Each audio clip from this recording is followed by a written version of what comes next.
Hey guys, welcome back to the channel. Alright, decided I might do a voiceover with this little running session. It's actually more of just a little testing session. Track still needs a thorough cleaning. But yeah, most of the ground cover's done now. So that's my Class 49. It's a Trainorama model out of Australia. These were a New South Wales State Rail Authority locomotive. Had various names, but yeah, the blue and yellow, that's the SRA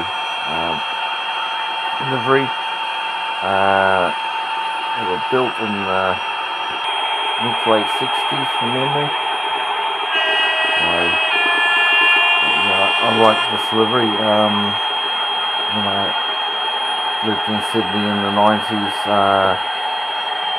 the locomotives were still state rail places. They might have been known then, well, excuse me, in the blue and yellow. Remember the Class 80s, 81s, 82s, in the coal trains and the other freight trains. So, yeah, I had a Sound Dakota, but I had a few gremlins. It's actually an HM 7000 Hornby Sound Dakota.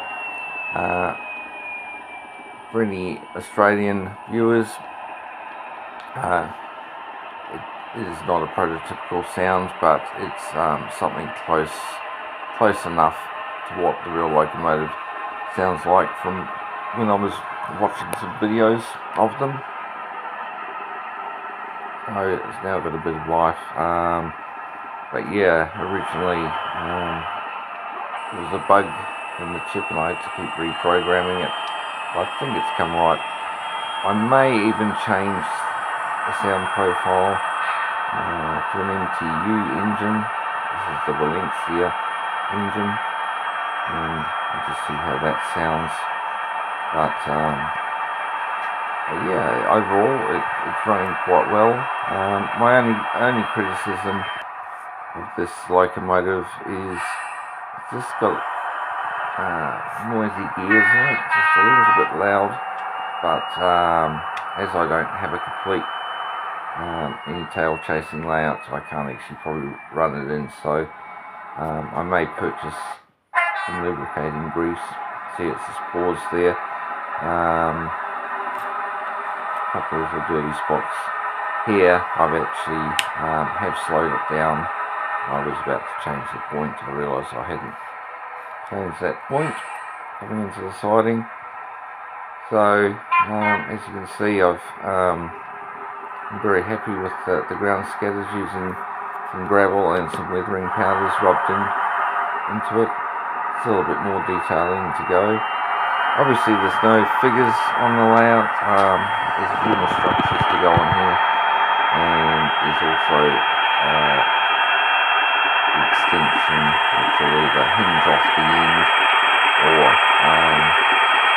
a clip on, which will give me a head shunt to actually push and also pull longer trains onto the layout.